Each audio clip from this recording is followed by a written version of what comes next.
2 Samuel 5. All the tribes of Israel came to David at Hebron and said, "Here, we are your own flesh and blood. Even while Saul was king over us, you were the one who led us out to battle and brought us back.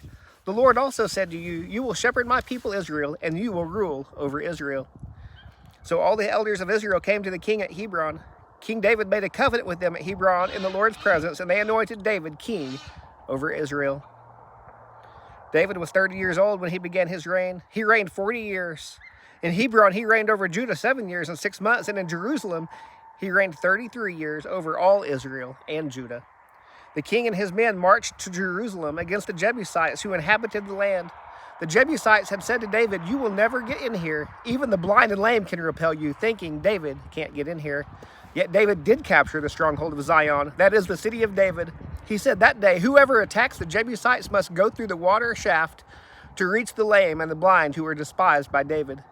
For this reason, it is said, "The blind and the lame will never enter the house." David took up residence in the stronghold, which he named the city of David. He built it up all the way around from the supporting terraces inward. David became more and more powerful, and the Lord God of armies was with him. King Hiram of Tyre sent envoys to David. He also sent cedar logs, carpenters, and stonemasons, and they built a palace for David. Then David knew that the Lord had established him as king over Israel and had exalted his kingdom for the sake of his people Israel. After he arrived from Hebron, David took more concubines and wives from Jerusalem, and more sons and daughters were born to him. These are the names of those born to him in Jerusalem: Shammua, Shobab, Nathan, Solomon, Ibhar, Elishua, Nepheg, Japhiah, Elishama, Elidiah, and Eliphelet.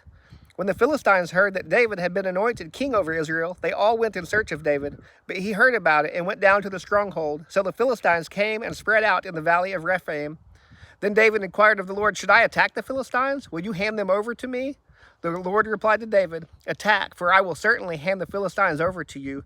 So David went to Baal Perazim and defeated them there and said, "Like a bursting flood, the Lord has burst out against my enemies before me." Therefore, he named that place "The Lord Bursts Out."